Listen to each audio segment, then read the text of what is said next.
amigas y amigos, el intitulado de mi conferencia Complejidad hoy día, yo debo empezar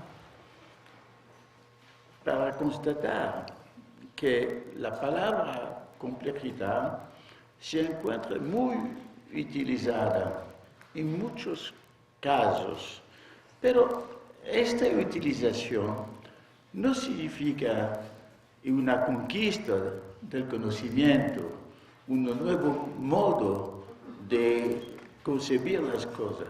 Significa en el lenguaje común, digamos, una ausencia de posibilidad de dar una descripción adecuada. Significa más confusión que esclarecimiento. Cuando se dice, la situación mundial es muy compleja, significa que no podemos dar ninguna explicación. La situación política es muy compleja. Esta personalidad es digamos, no es una victoria del conocimiento, no, es el contrario. Y podemos constatar que la noción de complejidad no se encuentra en la tradición filosófica del mundo occidental. Se puede decir que en hecho hay muchos pensadores, filósofos, complejos, en hecho, no en palabra. ¿Por qué? Por ejemplo, tomamos el viejo Heraclíteo de Efesa, 6 siglos antes de la periodo cristiano, pensador complejo porque él enfrentó algunas contradicciones lógicas, no para eliminar, pero decir que dos nociones antagonistas se deben concebir juntas para entender alguna cosa. Él dice, hacemos la unión de la discordia y de la concordia. Él dice, vivir de muerte, morir de vida, y vamos a ver un poco más tarde la significación de esta palabra. Por eso, digamos que tanto en Aristóteles, en Platón, Spinoza, Hegel y otros, muchos filósofos hicieron el descubrimiento de un aspecto complejo. Por ejemplo, Platón, él dice que hay el mundo de las apariencias, de los fenómenos, pero no es todo la realidad, que se puede que hay una realidad detrás de este mundo. Es la fin de una concepción muy sencilla de la realidad. Yo no voy a continuar en este camino porque sería una otra charla. Pero es para decir que si no hay el concepto de complejidad y la tradición filosófica, hay pensamientos complejos, pero en general, cuando se hace un descubrimiento complejo, hay una tendencia a la cerradura de este descubrimiento y a una dogmatización. Yo quiero añadir que encontramos también en el pensamiento chino y sus fundamentos antiguos, en el Tao, complejidad. ¿En cuál sentido? En el sentido también que para entender las cosas en el mundo se debe unir dos nociones complementarias y antagonistas, yin y yang, y también que la importante de no concebir objetos separados, pero las relaciones entre estos objetos.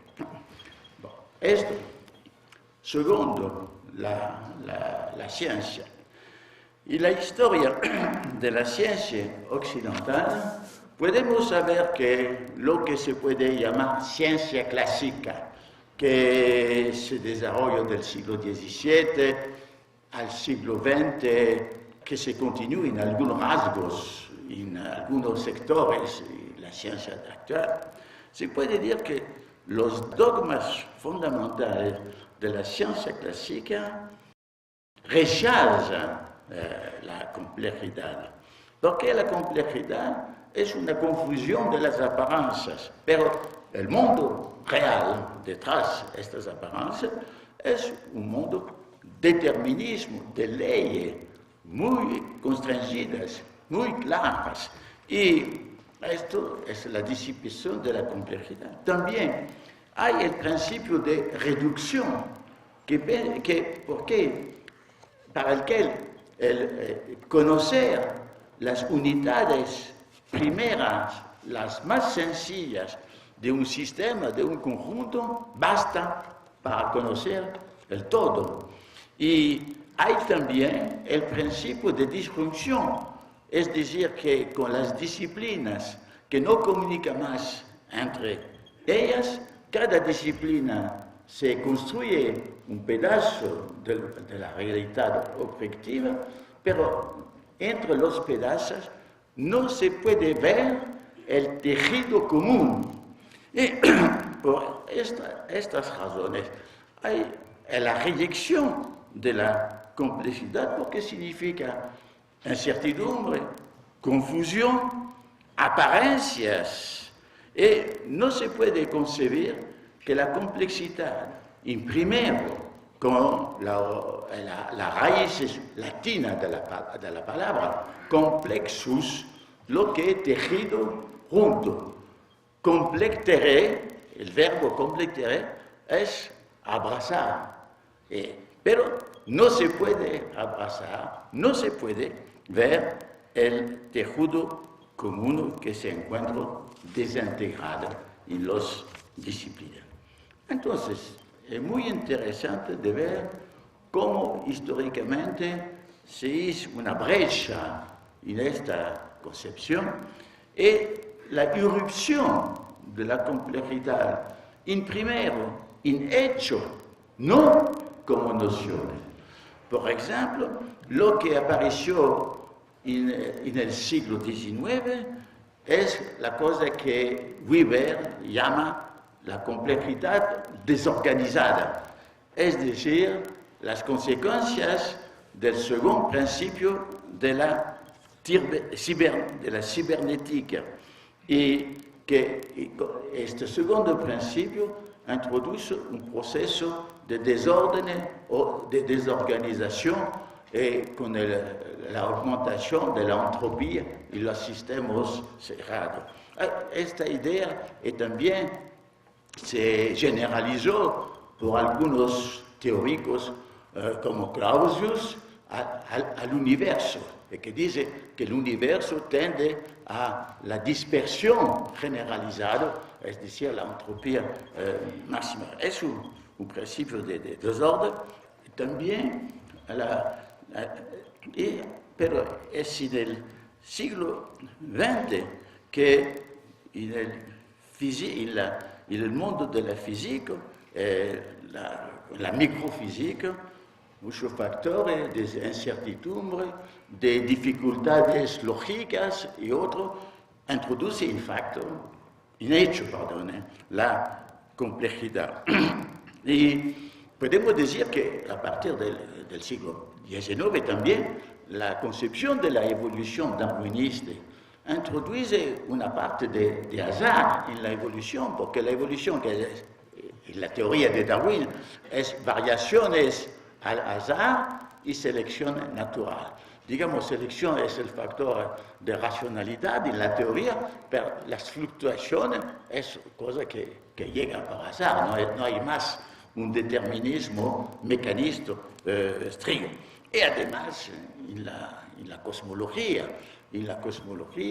cuando se hizo casi evidente la idea de un universo que no hay un universo inmóvil, pero con su historia, con su principio, un principio térmico muy grande que se llama Big Bang, pero es, digamos, una erupción térmica donde se produce una agitación y la creación de las partículas y todo movimiento de destrucción y movimiento también de creación de los núcleos, de los átomos, de las galaxias y otras cosas.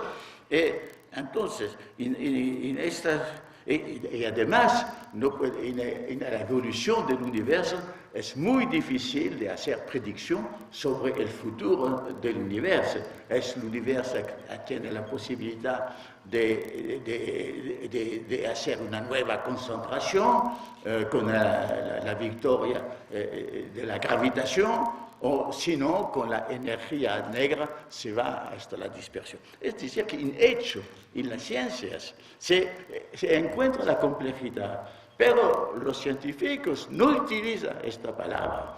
¿Y cómo llega la palabra? Se llega en un campo muy aislado en las ciencias, porque aislado de las ciencias naturales, física, biológica, aislado de las ciencias humanas.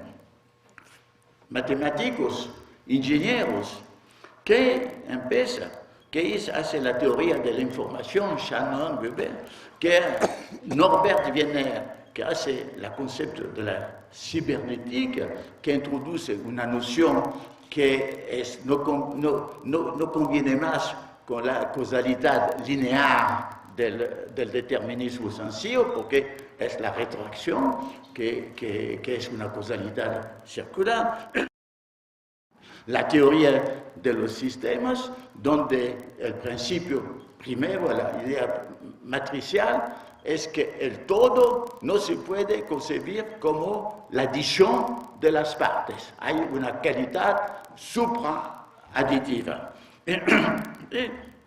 La palabra complejidad se manifiesta, por ejemplo, en el pensamiento de Ashby. Ashby da la definición de la complejidad como grado de variedad dentro del sistema.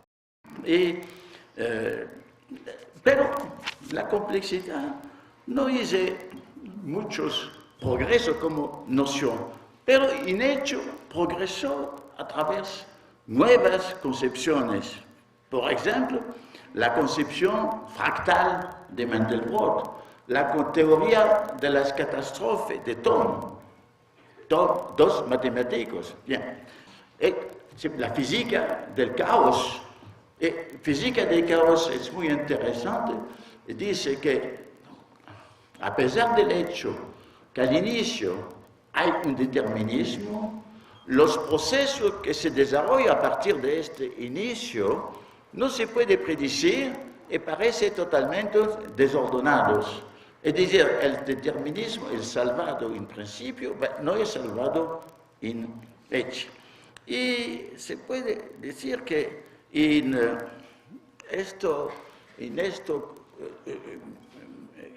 interconexiones de varias teorías, empieza a aparecer la noción de complejidad que encuentra su primer uso casi oficial en el Instituto de Santa Fe sobre las ciencias de la complejidad. Y se puede decir que en esta concepción la noción de complejidad abraza las teorías del caos, de la catástrofe, de todas estas cosas. Bien. Y la concepción de Santa Fe, es decir, la ciencia de los sistemas complejos. En esta concepción, la noción de complejidad se reduce a los sistemas donde se hacen muchas interrelaciones, interreacciones que parecen muy complicadas. Y estos sistemas dinámicos. Y es evidente que en este momento no hay posibilidad de reducir. El reduccionismo se encontró en crisis muy fuerte. Y entonces hay la aparición de la palabra emergencia. Emergencia significa las cualidades que aparecen en los procesos globales que no se pueden entender a partir de los elementos particulares. Y eso es la teoría de sistemas complejos. Pero esto es lo que yo puedo llamar la complejidad restringida o limitada. ¿Por qué? Porque está restringido a estos tipos de sistemas aparentemente complicados, pero pienso yo que todos los sistemas, o cada sistema, puede se definir como complejo en su naturaleza organizacional. La complejidad restringida es una complejidad que tiene sus valores porque busca a formalizar, busca a modelizar y tiene un carácter interdisciplinar, pero se queda con la idea clásica de la búsqueda de leyes.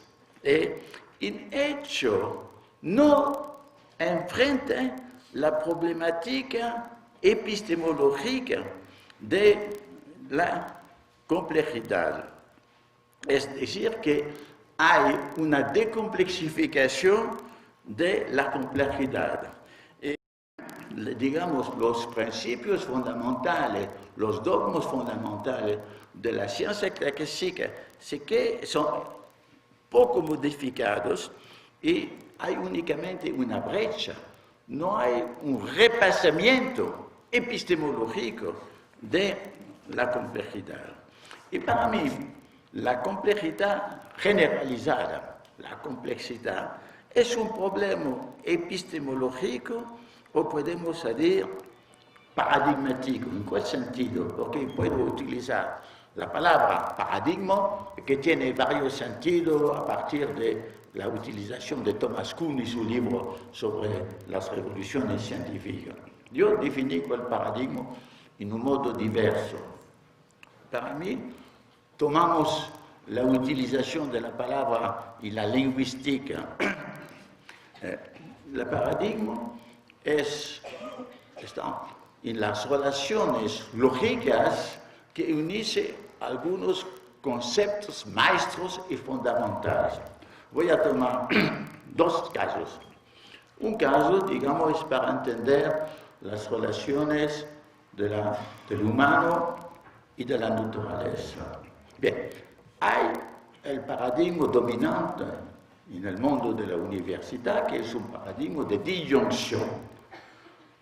Ciencia humana, antropología, significa eliminar la naturaleza biológica animal del humano para concentrarse sobre los rasgos mentales y culturales. Digamos, cerebro eliminado, mente conservada. Hay un paradigma, al contrario, de reducción, que reduce todos los rasgos humanos a la biología, que reduce la mente únicamente a los procesos neuroquímicos del cerebro, o que reduce los comportamientos humanos, sociales, a los comportamientos que se encuentran en las sociedades de chimpancés, de los antropoides. Pero un paradigma complejo será el paradigma que no hace disyunción, tampoco reducción, pero conjunción e integración del uno y del otro, porque la animalidad, el biologismo se encuentra dentro del hecho cultural humano y viceversa. Y es la razón por la cual, por ejemplo, cuando nosotros hacemos los actos los más culturales, que es el estado civil o el bautismo, o que es el matrimonio, que son los funerales, son las cosas las más culturales y las más biológicas, porque es nacer, matrimonio, reproducirse, y funerales, morir.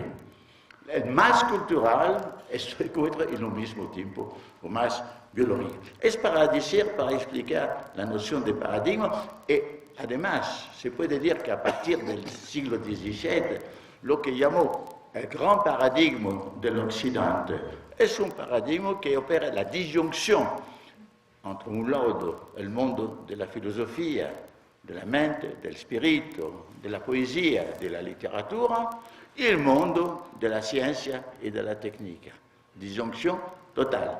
Y nosotros estamos todavía en la dominación de este modo de pensar.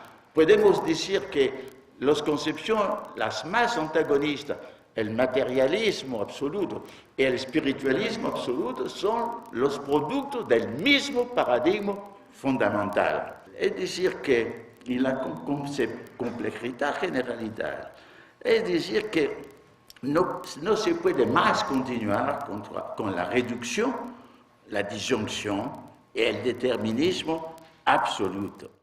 Y cuando se ve, por ejemplo, la noción de sistema. ¿Qué es un sistema? Un sistema es una unidad que comporta elementos muy varios, muy diversos.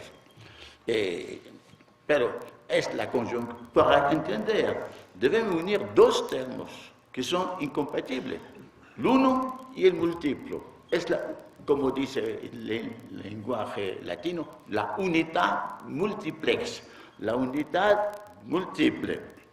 Y hay una relación muy interesante entre el todo y las partes.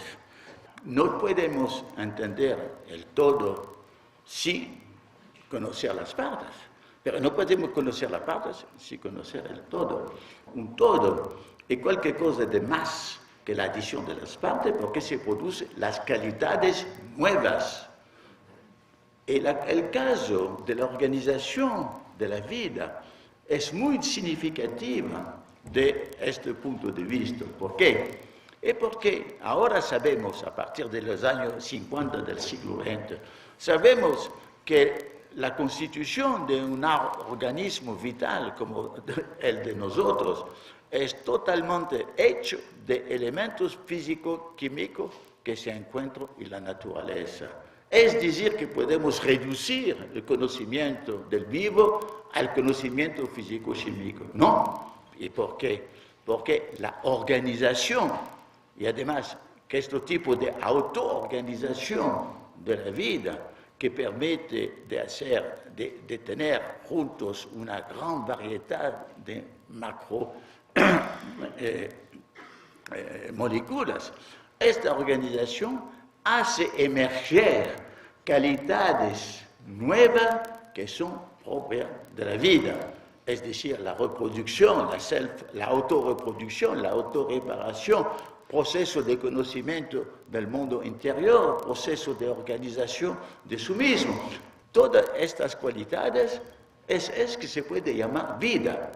Si no se ve esta cualidad, pienso que la vida es únicamente un juego de moléculas. Sí, es un juego de moléculas, pero en su organización produce la complejidad, es decir, la emergencia de las nuevas calidades. Y más generalmente, cuando nosotros podemos saber el universo, la vida, la biosfera, el mundo humano, no podemos más conocer con la reducción a un principio de orden. Orden significa determinismo, estabilidad, ciclo regularidad. Hay, digamos, orden, hay desorden. Desorden que significa azar, que significa colisiones, que significa instabilidades, y en este juego de orden y de desorden aparece la organización. Y la cosa muy interesante desde el punto de vista conceptual es que no hay la posibilidad de eliminar el orden, no hay posibilidad. Por ejemplo, si nosotros pensamos que los átomos del carbón que fuera necesario a la constitución de la vida. Los átomos se formaron en una estrella anterior a nuestro Sol. Y la variedad de la exclusión en este fuego increíble de una estrella, se necesitaba que 3 núcleos de helio se encuentran exactamente al mismo momento porque se hace un átomo de carbón. Es decir, que es el azar, es el desorden, que es la condición de la organización, pero también orden, porque hay una obligación que cuando se hace este encuentro, se hace el carbono. Son las fases diversas, orden, desorden, organización, debemos unir esto. Y la unión complementaria de estos conceptos antagonistas, eso es epistemológicamente la complejidad. Y si nosotros no tenemos esta consideración, nos quedamos al nivel de la complejidad restringida. Y podemos entender ahora la palabra de Weber. Weber decía que el siglo XIX era el siglo de la complejidad desorganizada y que el siglo XX será el siglo de la complejidad organizada. Pienso que yo he indicado que puede. Pero la cuestión importante es cómo religar la complejidad desorganizada a la complejidad organizada. Porque si nosotros tenemos únicamente el segundo principio de la termodinámica, un principio de desorganización, no podemos entender cómo se hicieron los átomos, las estrellas y finalmente la vida, la aparición del mundo. Hay un principio de complejificación organizacional. Debemos poner la relación entre los dos, que el principio de la termodinámica y el principio organizacional están complementarios y antagonistas, y de nuevo es una concepción compleja. Y entonces, nosotros podemos saber que sistema, emergencia y además caos son conceptos no conceptualizados y las concepciones restringidas de la complejidad. Yo indico todo que depende de la noción, que esta noción de sistema no es una noción sencilla, porque la emergencia, por ejemplo, es una cosa indeductible de las cualidades de las partes, y en este senso irreductible, es, digamos, la eliminación del pensamiento reductivo, y permite de concebir todas las cualidades de la vida. Y aquí podemos saber la verdad de la palabra de Heráclito, vivir de muerte, morir de vida. Porque sabemos ahora que en la vida de una persona humana, del punto de vista de su organismo biológico, hay un organismo, es un organismo que trabaja también cuando duerme, porque el corazón continúa su trabajo, porque el sangre continúa su camino, porque la respiración se continúa. El trabajar significa degradación de la energía. Y por esta razón estamos dependientes del ambiente para tomar la comida que da la energía. Y también una dependencia para hacer un conocimiento que va a encontrar los lugares donde podemos tomar esta comida vital. Entonces, hay un proceso de desorganización permanente en el cuerpo y un proceso de reorganización permanente. Pero significa, evidentemente, que las moléculas físico-químicas de las células se desintegran, que se hace la reconstitución de nuevas moléculas. Pero el más extraordinario es que se hace la mortalidad de las células y que son reemplazadas por nuevas células. Pero las células que mueren no mueren porque se hicieron demasiado viejas. Mueren a un momento donde señales del conjunto corporal da alguna indicación y la célula hace un suicidio. No un suicidio de desesperanza, un suicidio para la salud de todo el organismo. Se dice su implosión y su pedazo están comidos por los linfocitos. Es decir, que hay un proceso que organiza la muerte celular para rejuvenecer el organismo. Este proceso de rejuvenización, de regeneración, de revenización, es un proceso permanente. Y la palabra de herética que continúa a morir de vida significa rejuvenecer. Cansa demasiado las gentes y no puede soportar una juventud permanente y nosotros morimos. Pero es decir que aquí podemos concebir la vida complejificando la definición que hizo en el siglo XIX Bichat, el médico biólogo francés. Dice que la vida se puede definir como el conjunto de funciones que lucha contra la muerte. Sí, pero esta lucha, podemos añadir, se hace con la integración organizacional de la muerte. Luchamos contra la muerte con la organización de la muerte. Y esta es la cosa de complejidad conceptualmente, complementariedad, antagonismo. Y si hay un exceso de muerte celular, entonces llega el Parkinson, llega el SIDA, llega el Alzheimer. Pero no hay insuficiencia de la muerte. Si hay células que no quieren más morir, no quieren más el suicidio, que son anarquistas, no se importa el organismo. Entonces, son la osteoporosis, son las esclerosis y algunos de los cánceres donde hay esta proliferación celular.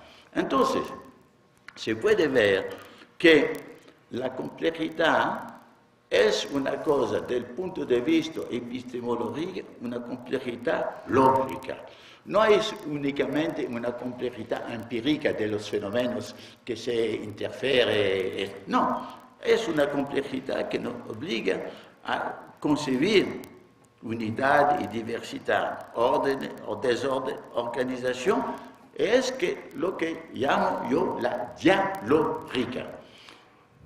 La dialógica tiene en sí mismo una cosa muy tradicional en la historia de la filosofía, que es la dialéctica, sobre todo en el sentido de Hegel y Marx. ¿Qué dice la dialéctica? Dice que la oposición, el conflicto entre los contrarios, tiende a producir cualquier cosa que sobrepasa una síntesis, una nueva cosa que aparece. Es verdad que hay muchos casos donde hay la aparición de una síntesis, como se puede decir. Pero en la dialógica significa también que cuando se mantiene algunas contradicciones del punto de vista lógico fundamental, no se puede superar en una síntesis. Cuando, por ejemplo, la física cuántica con Niels Bohr finalmente admitió que una partícula se puede en algunas condiciones comportarse como un corpúsculo, un cuerpo material finito, y en otras condiciones como una onda, son dos nociones incompatibles, lógicamente, que debemos encontrar en la realidad. Y en muchas cosas, digamos, las contradicciones son fundamentales. Y por esto yo hablo de lo dialógica que permite de integrar la herencia de la dialéctica, pero de enlargar, de amplificar el problema de la contradicción. Y, por ejemplo, yo hablo de eco-organización. ¿Por qué? Porque yo he indicado que nosotros tenemos necesidad para nuestra organización de tomar comida en el mundo ambiente interior, donde tomamos cosas organizadas, vegetales, animales, bien. Digamos, no podemos continuar sin la cooperación del mundo exterior. Es lo mismo desde el punto de vista social para el individuo. El individuo no puede desarrollarse como persona si él no se aprovecha de la cultura de una sociedad, del lenguaje de la sociedad, y la multiplicidad de la dependencia permite la autonomía. Es decir, que debemos concebir autonomía y dependencia no como desde el punto de vista de una disyunción, como era antes la ciencia únicamente determinista, que no puede entender la autonomía, pero el espiritualismo totalmente, que ve de la libertad y la autonomía, no puede conservar la relación con el mundo material, real. Entonces, nosotros podemos ver que autonomía necesita dependencia, pero y también mi autonomía a mi computador necesita una dependencia de la electricidad. Entonces, es todas estas cosas que nos induce a una noción que para mí es fundamental para entender la complejidad, no únicamente la dialógica, pero la recursividad generatrice. ¿Qué significa esta recursividad generatrice? Esto significa los circuitos causales y productores que existen en el mundo de la complejidad. Por ejemplo, nosotros, humanos, estamos los productos de un proceso de reproducción biológico y un proceso de producción que se hace a partir de la organización genética de nuestra heredidad. Pero para la continuación del proceso reproductor necesita un hombre, una mujer, se hace el abrazo, el acoplamiento, y se produce niños, niñas. Entonces significa que nosotros estamos productos y productores. En la relación social, una sociedad se continúa a través de las interacciones individuales.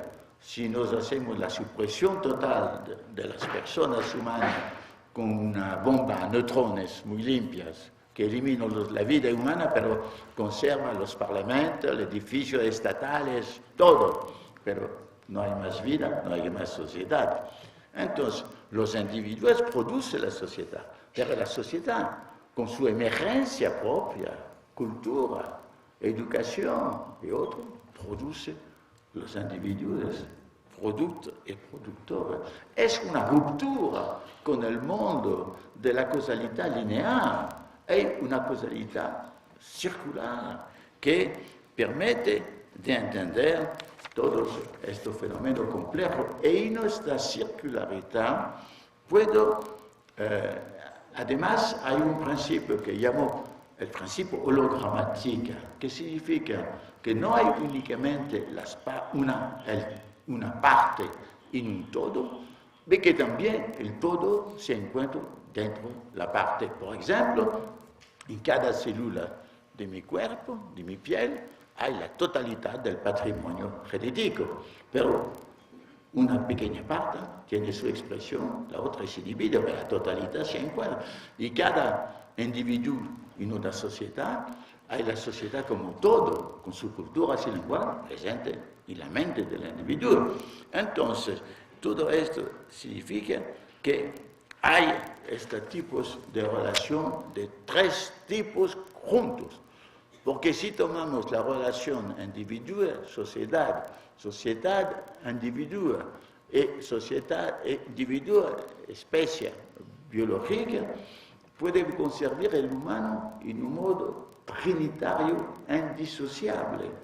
Una producción de los individuos que produce la sociedad, que produce los individuos, que produce la especie humana. Es una integración holográmica de cada uno y los otros.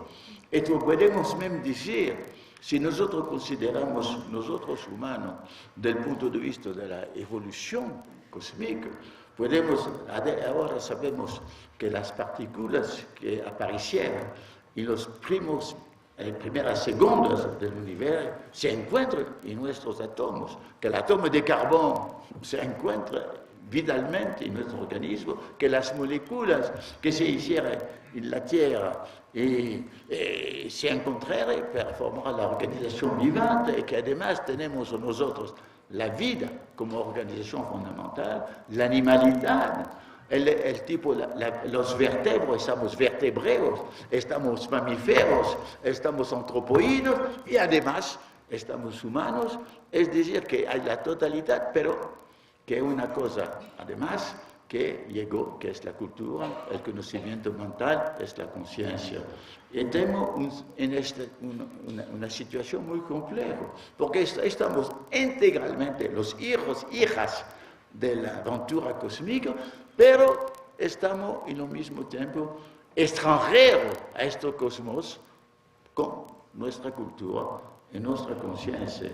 Y entender a los dos y juntos es una necesidad de entendimiento que no se puede tomar y la enseñanza clásica en pedazo cortado. Digamos más generalmente que para entender qué significa ser humano, no hay esta posibilidad de la enseñanza. Hay pedacitos del ser humano en la biología, hay también en la física y la química, hay también en la cosmología, hay en las varias ciencias humanas, que son separadas, todas, cada una de ellas, hay también en la literatura, en las novelas, porque está en las novelas que podemos entender del modo lo más concreto lo que significa las pasiones, la subjetividad, la inserción en un ambiente y todo eso.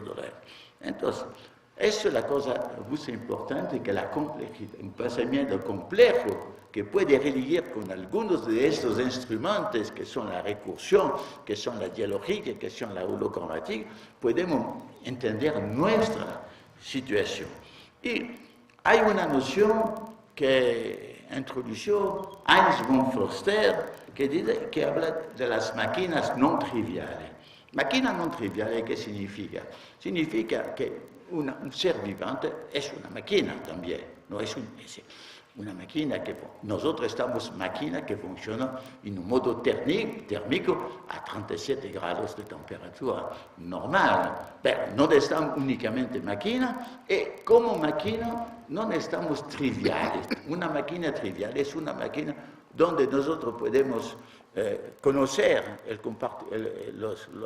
su comportamiento a partir de lo que llega, a partir de los inputs. Conocemos los outputs a partir de los inputs, es el determinismo.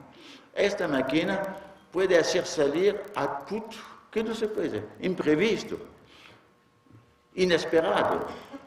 Esto se pasó en la evolución biológica, que fue creadora. No quiero decir que hay un diseño inteligente al inicio.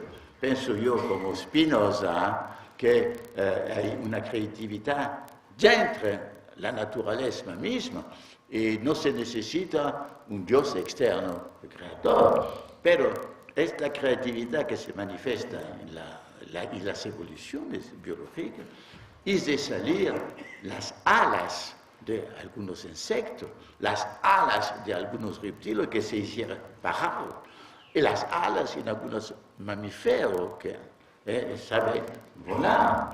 Esta evolución es la creación y los insectos y los animales de los ojos que permiten de ver. Es un proceso creador y la ciencia objetiva tenía mucho miedo de la noción de creación porque tenía miedo de la introducción de un Dios external que no se puede concebir científicamente. Estoy de acuerdo, pero pienso que no es una razón para eliminar todos los procesos creativos, el proceso creativo en la historia humana, en las civilizaciones humanas y también en algunas personas, como fueron los iniciadores de religión, el príncipe que se volvió en Buda, Jesús de Nazaret, Mohamed, todas estas personas que eran totalmente imprevistas, desviantes, de esta desviación nacieron movimientos gigante. Lo mismo para el socialismo. Las primeras ideas fueron pensadores muy aislados que parecían totalmente locos. Y el socialismo se volvió con la socialdemocracia y también el comunismo una fuerza gigante para el bien y para el mal también. Es decir, que no podemos utilizar una visión trivial para concebir las cosas de la vida y las cosas de la humanidad. Y ahora voy a hablar de esta noción de caos. ¿Por qué? En la física de caos, que es muy interesante, en hecho, Pereira, el caos significa procesos irregulares desordenados. Es muy importante porque ahora sabemos que muchos de los procesos que nos aparecen como totalmente determinados en una cierta temporalidad, por ejemplo, la rotación de la Tierra alrededor de sí mismo y alrededor del Sol. Estas cosas son muy bien determinadas a la segunda, pero si podemos saber 400 millones de años antes, no era 24 horas, pero 23 horas para la rotación. Y si podemos pensar a 400 millones de horas después, no podemos decir que será la misma cronología. Es muy importante de esta introducción en la cosa que parece la más inmóvil, la más estable, que cuando se ve de una escala de tiempo muy largo, que no hay más esta estabilidad.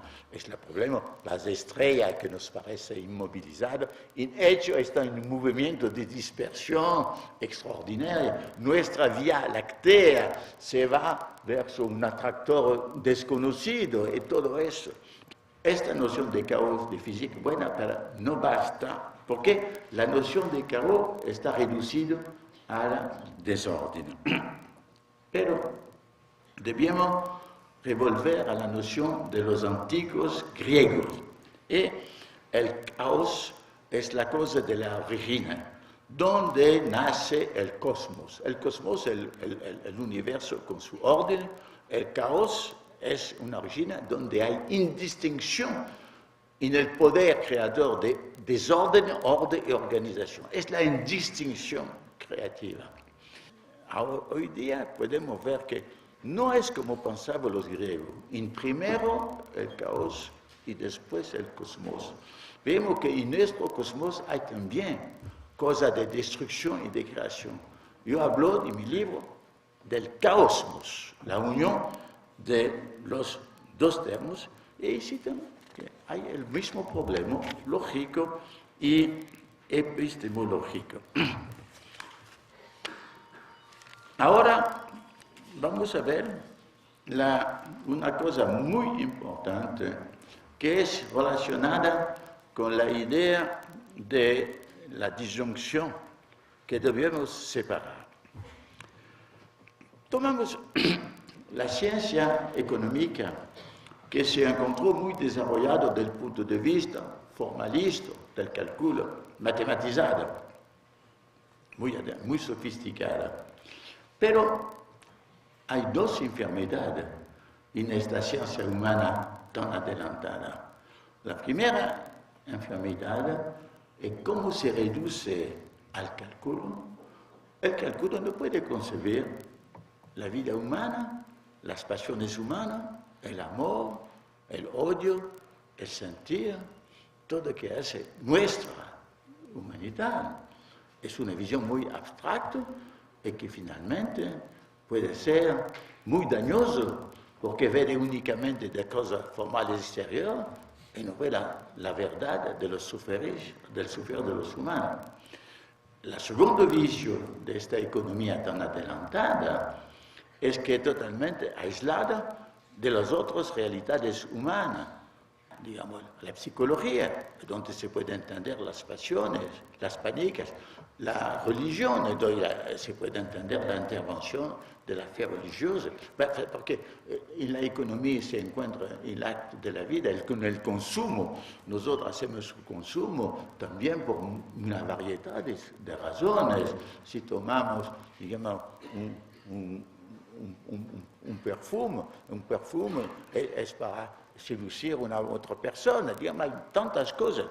Entonces, esto explica el muy pequeño poder de predicción de la economía. Y siempre los economistas deben hacer la corrección de las predicciones. Así, el crecimiento no será de 2,5%, pero será de 1,3%. Y no puede producir la gran crisis que viene de asunto exterior a la economía, como, digamos, un tsunami, como los eventos de 11 de septiembre, todas estas cosas, las guerras. Entonces, ¿qué significa finalmente? Un conocimiento capaz de contextualizar el conocimiento de los hechos, de los datos, es más útil que un saber sofisticado, incapaz de hacer la contextualización. ¿Y qué significa la contextualización? Es hacer la contextualización no únicamente el contexto social y en el espacio, significa también un contexto histórico para hablar de las cosas humanas. Pero esta idea que es evidente por todos los asuntos humanos es también evidente, se volvió muy importante en la evolución de las ciencias biológicas de los comportamientos animales. Pero había la idea de conocer lo que significan los chimpancés, los que son los chimpancés, únicamente en un cárcel y con métodos de laboratorio.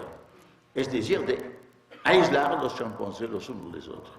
En los años 60, una joven etnógrafa, Jeannette Labique-Godal, se hizo en Tanzania, y una observación de muchos años, muy difícil, pero de esta observación descubría una sociedad muy compleja, con relación entre individualidades muy distintas. Descubrió que la realidad de los chimpancés, y también, por ejemplo, que no había incesto entre los hijos adultos y la madre. Entonces, la observación en muchos casos está superior a la experimentación y la ciencia se debe combinar los dos. Y hoy día, que la cosa que se impone cada vez más para nosotros, para la evolución de nuestra civilización tecno-científica y económica, es la contextualización en la biosfera, el avantaje del pensamiento sociológico, que está un pensamiento polidisciplinario, que religa las ciencias físicas, las ciencias de la tierra, la meteorología, la geología, las ciencias biológicas, la zoología, la ciencia de los vegetales, la microbiología. Y también, hoy día, la inserción de los humanos, de la aventura humana, y con todos los peligros de degradación de esta biosfera que conduce a la degradación no de la vida humana y de la civilización humana misma. Hoy día, la contextualización es una cosa vital para nosotros humanos. Y no podemos aislar todas las decisiones que tomamos sin tener cuenta del ambiente. Hay un problema de la inseparabilidad. Las cosas separables tienen también una inseparabilidad con su contexto, que puede ser únicamente el sistema donde se encuentra, pero se puede ser más largamente. Hoy día, el contexto general es el contexto de la planetarización, que algunos llaman globalización o mundialización. Es el contexto que debemos entender también. Y no existe en nuestra enseñanza como enseñanza fundamental toda la historia de la era planetaria que se empezó aquí mismo en las Américas con la conquista de los conquistadores y que se desarrolló a través de la esclavitud, a través de la colonización, a través de todos los asuntos y que toma hoy día un aspecto de la mondialización económica. Y también debemos saber la complejidad, porque es evidente que hay un aspecto terrible que fue el de esta planetarización. Pero en este aspecto terrible se dice también el intercambio, los tomates, las papas que llegaron en Europa, el caballo, el trigo que llegó en las Américas, pero sobre todo en el mundo europeo llegó una conciencia autocrítica que fue muy marginal, pero que manifestó dos hombres, en hecho eran dos marranos de familias convertidas judías, eran Bartolomé de las Casas, que se admitía que los indios de la América tenían un alma como los otros humanos, que la Iglesia no quería saber, y la segunda de Montaigne, que dice que nosotros llamamos bárbaros las personas de otra civilización. Y así se empezó, digamos, lo que podemos llamar el humanismo. La idea de Montesquieu, que escribió las letras persanas, pero imaginó que persiano en Francia encontrará tan extraordinario que los franceses que se van en paz, esta posibilidad de se ver su mismo con una mirada exterior, el humanismo de los derechos humanos, de la Revolución Francesa, del socialismo, del internacionalismo, de todas estas cosas. Y aquí hay una lucha, una complementariedad antagonista entre una mundialización de dominación y una mundialización de emancipación, de democratización.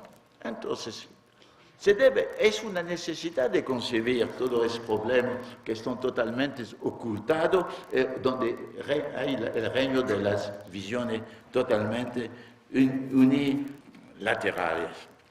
Entonces, esto significa también que, desde el punto de vista de la lógica,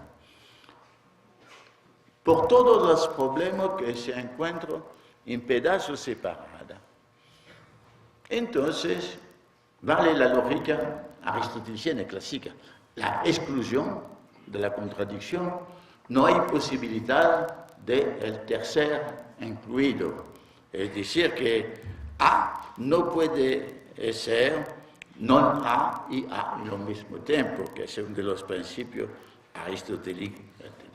Pero, si nos vemos el mundo, la realidad, no con los pedazos separados, hay sus problemas fundamentales.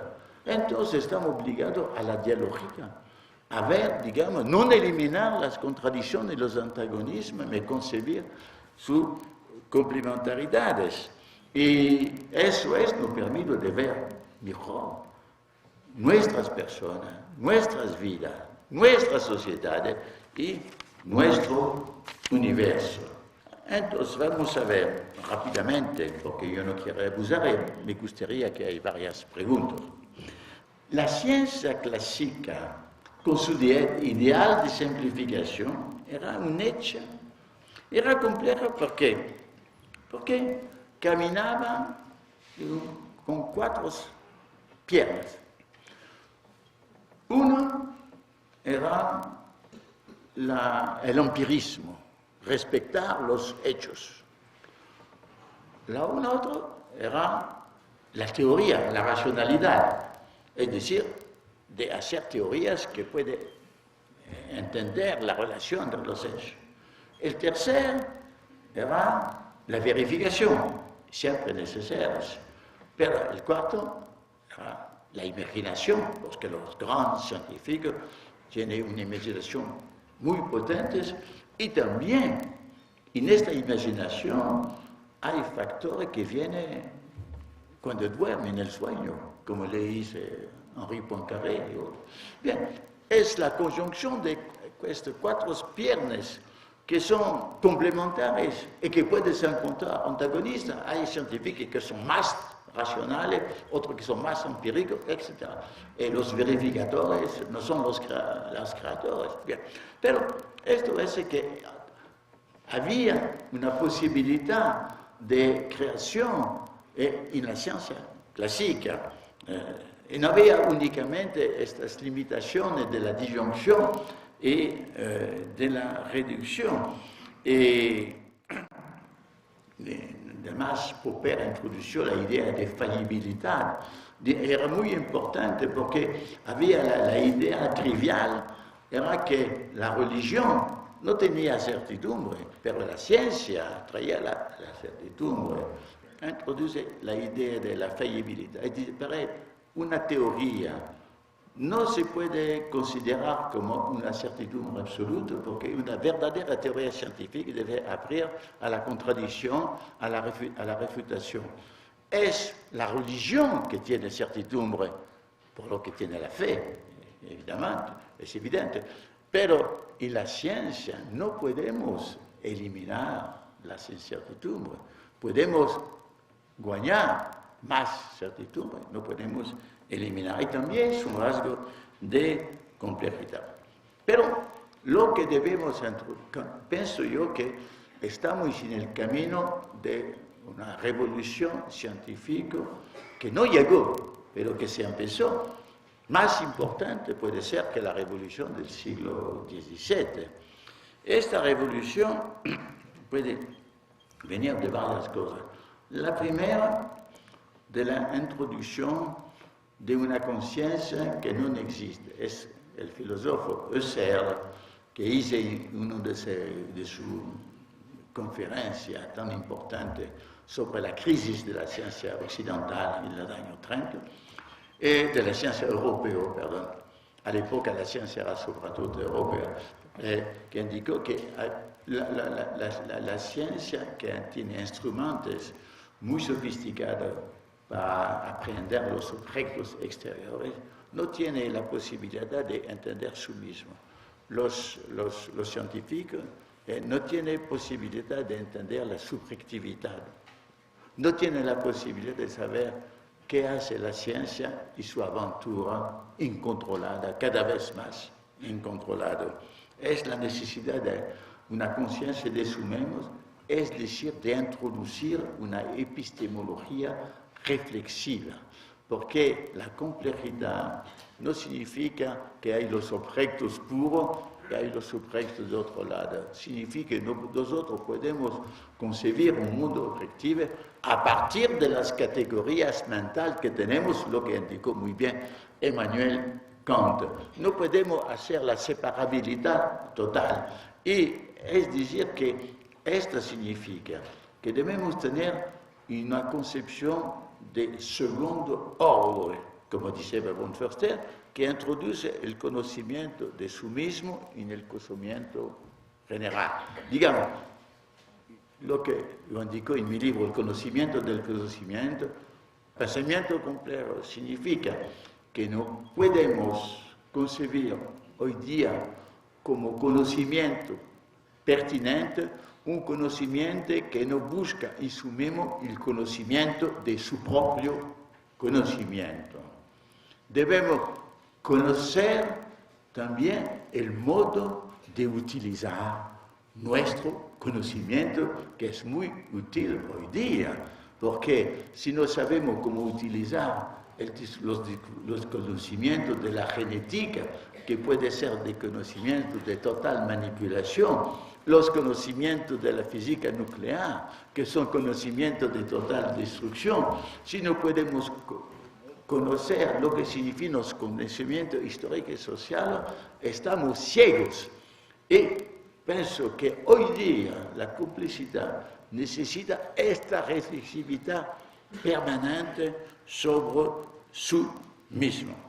Y es decir, la relación no únicamente del sujeto del observador a la observación, porque esto que apareció en la microfísica con las relaciones de Heisenberg es verdad para todas las ciencias sociales, porque donde estamos extranjeros a la sociología o a la psicología que hacemos, los otros están sujetos como nosotros. Hay un cambio de visión que debemos hacer con el conocimiento del mundo. Y también hay la necesidad de restablecer la ciencia y la historia general.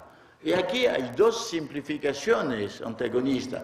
Hay una simplificación que concibe la ciencia, la historia de la ciencia en un mundo puramente interno, como una historia cerrada. Y una otra concepción que explica la historia de la ciencia únicamente con la historia della società exteriore. E alla limite hai una teoria che vede in la scienza di oggi unicamente un prodotto del capitalismo all'epoca dell'imperialismo. Estos rasgos se puede encontrar, pero no es la visión definitiva y total de la ciencia, porque pienso yo que se debe combinar la visión externalista y la visión internalista en un modo dialógico, pero y también en la historia de la ciencia, concebir cómo la ciencia, que fue al inicio la obra de pensador aislado en el siglo XVII, se transformó en una organización con las sociedades científicas en el mundo occidental en el siglo XVIII, entró en las universidades en el mundo del siglo XIX, y el XX se hizo una fuerza gigante con la unión de la técnica, es por esta razón que se llama tecnociencia, una fuerza poderosa que transforma la sociedad y que determina nuestro destino actual, que va a la catástrofe si no hacemos, porque hay la nave espacial Terra que no tiene sus motores, sus 4 motores, ciencia, técnica, economía y provecho, los motores están incontrolables. Hoy día el problema no es más de ser maestros de la naturaleza, como le pensaba Descartes, como lo pensaba Buffon, también lo pensaba Marx. La cuestión es de volver como maestro de nuestra maestría. Se debe maestrizar la maestría. Ese es un problema fundamental para nosotros que nos abre una reflexión. Pero hay un proceso para lo que Vico llamaba ciencia nueva, porque la ciencia nueva es 2 cosas. Sí, se empezó una revolución científica en el principio del siglo XX con la microfísica y las ciencias físicas, pero una segunda revolución es la agrupación de disciplinas en las ciencias de la Tierra, en la ecología, en varios campos, es decir, de no suprimir las disciplinas, pero fecundar las disciplinas, y para mí hay una inseparabilidad entre un pensamiento complejo, un conocimiento complejo y un conocimiento transdisciplinar, el que necesita una cultura que hoy día está fragmentado en pedazos separados. Todo esto para decir que hay una reforma del conocimiento y del pensamiento que, a mi sentido, se impone hoy día, que se necesita para toda persona, para todo ciudadano, para toda sociedad y para toda la humanidad. Es una cosa que nosotros debíamos pensar y elaborar. Es muy difícil, porque para reformar las mentes se necesita de reformar las instituciones, en primer el sistema educacional. Pero, ¿cómo reformar un sistema si no hay mentes reformadas que pueden hacer la reforma? Es el círculo vicioso del punto de vista lógico, pero del punto de vista de la vida y de la vida social, vemos que hay posibilidad de superar esta imposibilidad. ¿Y cómo? Yo indico que la historia, digamos, de la filosofía, de las religiones, de las teorías, empieza en un modo muy modesto como desviación. Si la desviación se desarrolla, se transforma con irrigación, con redes, y se transforma en una tendencia que se vuelve como una fuerza social importante. Este vale para la ciencia, que los principios fueron muy modestos y que hoy día es una fuerza terrible. Y hoy día se necesita que si en alguna parte del mundo se empiece una reforma de la enseñanza como de la universidad, será un ejemplo. ¿Por qué? Porque la universidad moderna nació al principio del siglo XIX en una pequeña nación, la Prusia, a partir del pensamiento de Humboldt y con la ayuda del rey de la Prusia. Esta nueva institución fue el modelo de todas las universidades hoy día en el mundo, y hoy día es este modelo nuevo, hoy día viejo, que debemos cambiar para reformar las mentes, para cambiar. Y la complejidad hoy día no es únicamente una cosa limitada al desarrollo científico, es una cosa que yo digo para cada persona como persona misma, porque la complejidad induce a una ética de la comprensión, induce a no ver más las cosas en modo maniqueísmo, por un lado el bien, por el otro el malo, no ver más la cosa simplificada que no es tan verdadera, ver el complejo, ver que eso también es un otro modo de pensar las relaciones humanas, la comprensión de los individuos, pero también un modo de cambiar la política, el modo de la política. Y es muy importante en el campo planetario, porque necesitas una conciencia planetaria, digamos, una conciencia que la humanidad está en el mismo tiempo. Tiene su unidad genética, su unidad cerebral, su unidad anatómica, su unidad afectiva, pero esta unidad se presenta en una diversidad muy grande. Aquí también debemos unir el uno, el diverso. Y, por ejemplo, la cultura, que es una cosa que se encuentra en toda la humanidad, de los hombres sapiens, digamos, no podemos ver la cultura en sí mismo. Conocemos la cultura a través de las diversas culturas. En toda la sociedad hay música, pero conocemos la música a través de las músicas.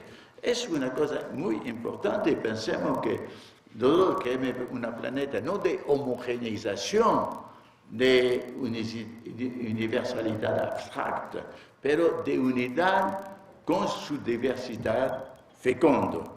Y esto es el problema de nuestro porvenir.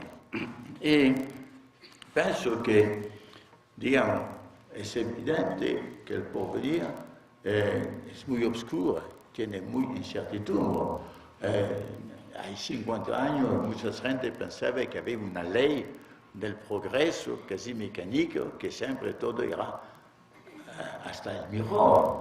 Hoy día es la certidumbre, la posibilidad de redirección, de destrucción. Pero, y quiero acabar con esta idea, estamos en una crisis agónica de la planeta. ¿Qué significa la palabra agónica en el sentido griego? Es una lucha fundamental tras las fuerzas de vida y las fuerzas de muerte.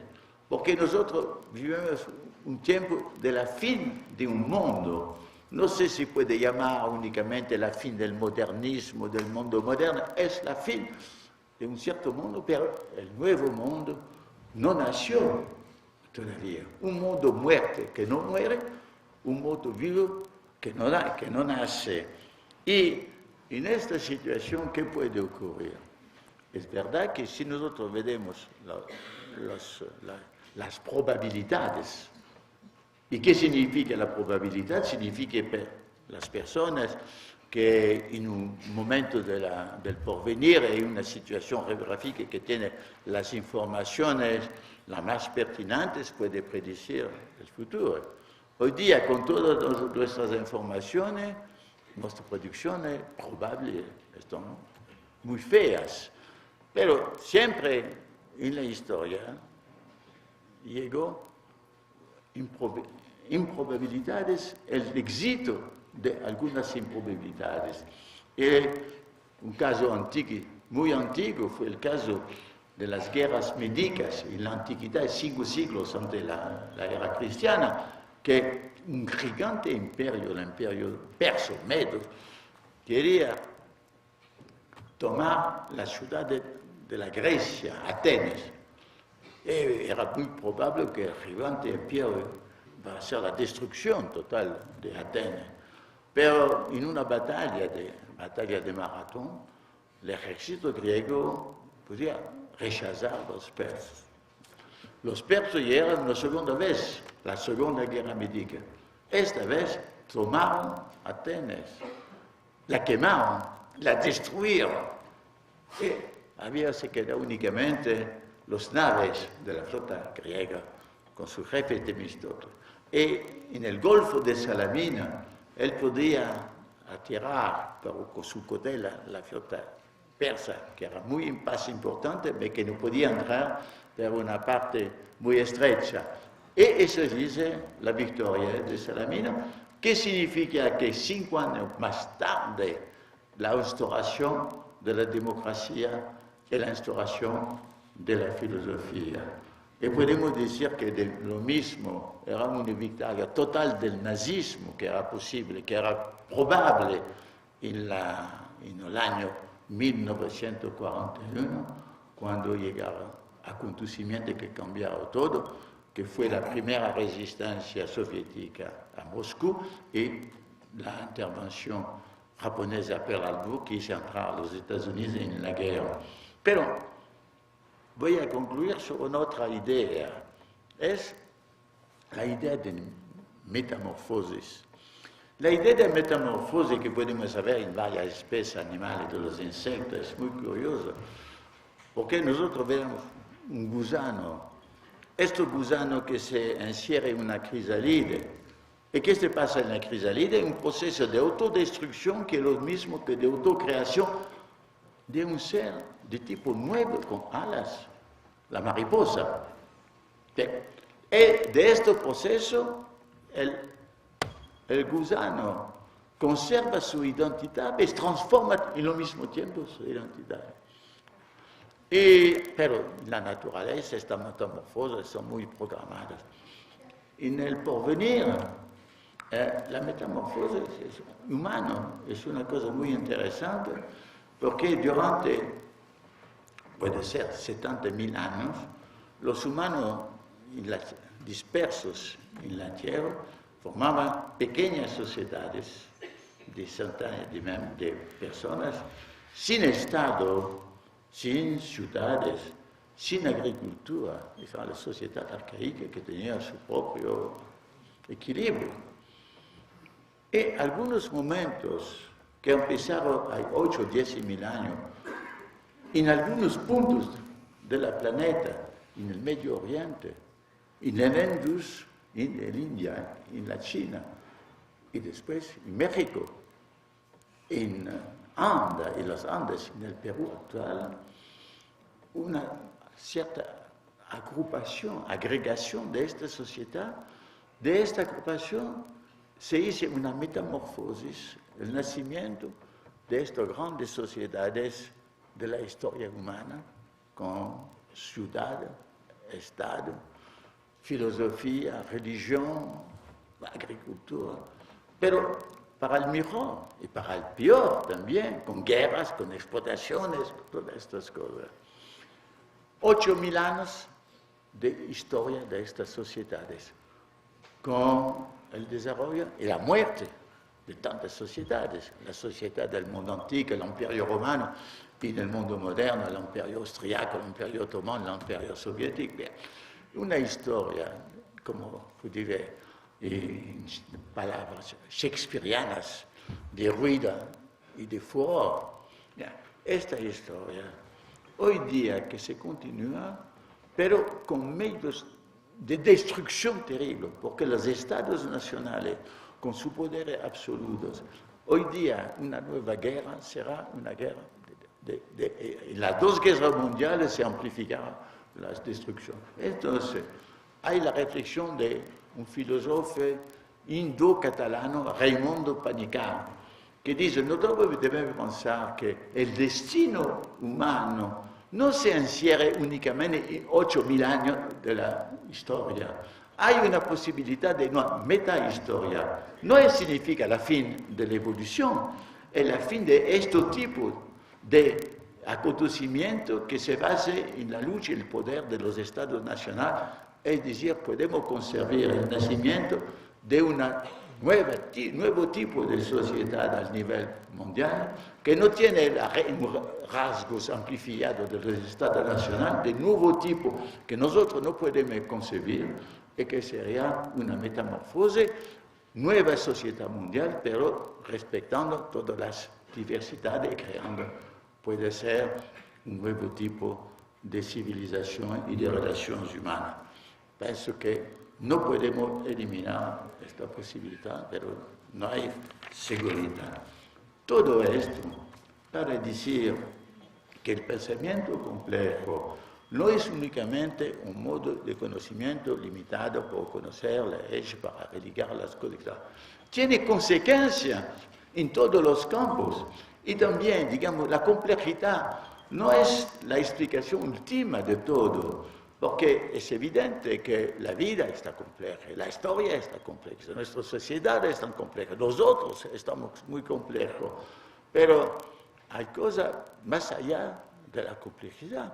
Hay el misterio del mundo. La mente humana no puede conocer todo. Hay limitaciones de la mente y de la razón humana. La complejidad no es una cosa que precede dogmática, como un saber total. Sabe muy bien que los saberes nuestros están inacabados. Siempre no se van a acabar. Debemos continuar. Y la cosa puede ser la más extraordinaria es que las ciencias, la más adelantada, llega a una dificultad de concepción, a un misterio conceptual, como la origine del mundo, como la naturaleza de la realidad. Es decir, que en la visión de la complejidad hay una conjunción, digamos, de la utilización de todos los saberes científicos y también de una interrogación filosófica fundamental. Por esta razón, pensé que la complejidad es un momento importante, es un momento donde toma forma en varios países el conocimiento complejo. Yo llego aquí con mi amigo Rubén, yo llegué de La Habana, donde había un seminario sobre complejidad con personas que venían de Argentina, que venían de México, que venían de todos los países de América Latina, 400 personas, un movimiento. Veremos ahora que son arroyos que confluyen. Puede ser una fuerza en este mundo que va hasta la destrucción. Y por esta razón, me parece que no podemos tener un optimismo naivo, un optimismo ingenuo, un optimismo ingenuo, pero podemos tener una esperanza y una conciencia. Muchas gracias a usted.